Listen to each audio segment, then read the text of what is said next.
Bonjour à toutes et à tous, nous sommes en direct des victoires du capital humain pour parler d'attractivité face au modèle anglo-saxon notamment.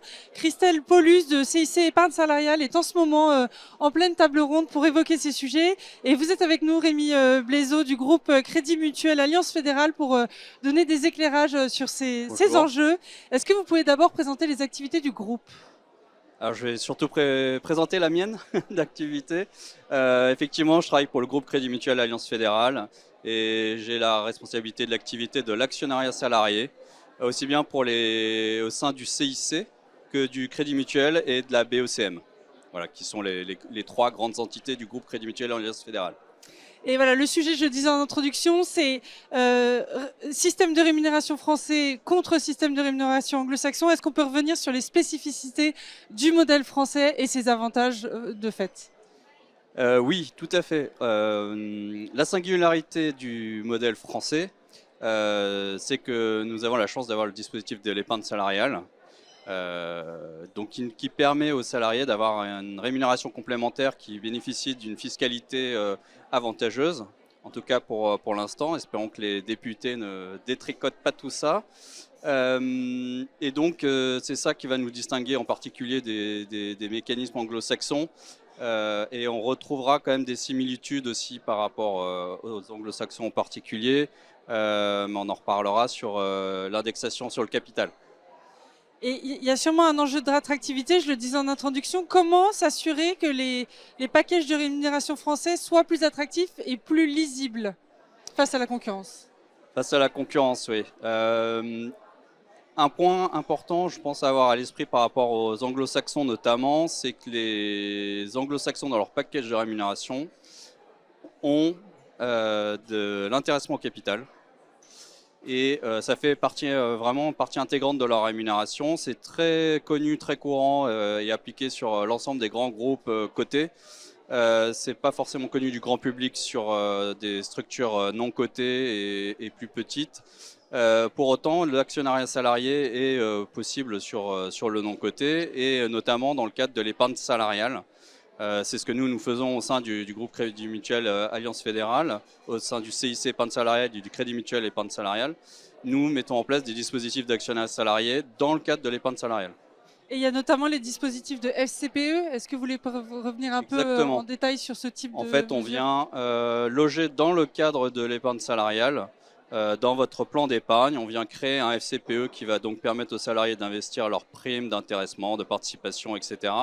Et de les investir non pas sur des supports multi-entreprises, mais s'ils le souhaitent, sur un FCPE qui sera investi exclusivement en titre ou quasi exclusivement en titre de l'entreprise, de l'employeur, et de bénéficier, puisque ce FCPE est logé dans le plan d'épargne d'entreprise, de bénéficier de la fiscalité de l'épargne salariale. Est-ce qu'il y a d'autres exemples autres que le FCPE justement sur ces types de mécanismes ? Alors vous pouvez faire aussi des titres vifs, ce qu'on appelle les titres vifs, c'est-à-dire qu'on vient loger directement les titres dans le cadre du plan d'épargne entreprise et donc de bénéficier encore une fois de la fiscalité avantageuse de l'épargne salariale. Sinon, si vous voulez rester dans le spectre de cette enveloppe fiscale, c'est soit le FCPE, soit les titres en direct. Il y a d'autres mécanismes d'intéressement au capital qui existent, qui sont connus, qui sont fréquents.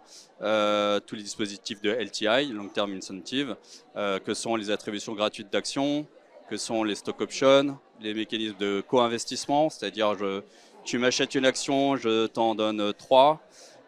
Mais ces dispositifs, par nature, ne bénéficient pas de la fiscalité de l'épargne salariale, sauf exception.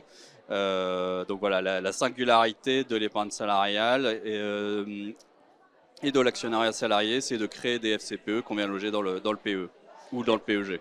Est-ce qu'il y a d'autres dispositifs incitatifs ou on a fait un petit peu le tour là, de ce qui se fait en la matière ? Alors le gros avantage du FCPE, alors qui est possible aussi sur d'autres dispositifs, mais sur le FCPE, vous pouvez consentir au niveau de l'entreprise une décote sur le prix, ce qui permet aux salariés d'investir à un prix très attractif. On peut avoir une décote jusqu'à 30 voire 40% dans certains cas, donc ce qui est très significatif. Et puis vous avez aussi l'abondement qui est connu dans le cadre de l'épargne salariale. Vous pouvez avoir de l'abondement si vous investissez dans le FCPE de l'entreprise. C'est même un abondement qui peut être majoré de 80%. Donc avec le nouveau pass, on est aux alentours des 7 000 € pour l'année 2026, donc ça commence à constituer des sommes importantes. Voilà les deux principaux dispositifs incitatifs du FCPE, hormis encore une fois le cadre de l'épargne salariale. La transposition de la directive sur la transparence des salaires va arriver. Là, c'est pour l'été prochain. J'imagine que vous avez beaucoup de questions de vos clients sur voilà, leurs mécanismes globaux de rémunération. Voilà, est-ce que vous pouvez nous en dire deux mots? J'ai pas la réponse à cette question.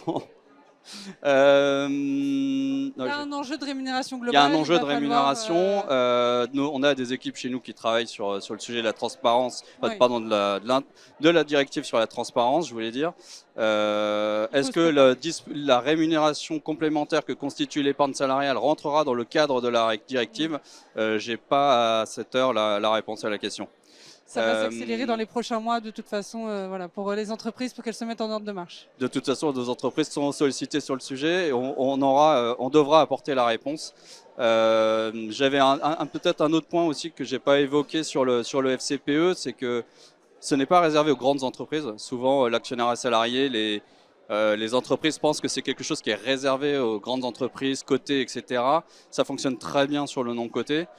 C'est d'ailleurs surtout sur le non-coté qu'il y a un essor actuellement. Je pense que Christelle doit en parler en ce moment même sur l'autre plateau. Donc le non-coté est très actif sur les ETI, sur les PME familiales, bien sûr. Sur les plus petites entreprises, c'est plutôt les titres vifs qu'on a évoqués qui sont retenus.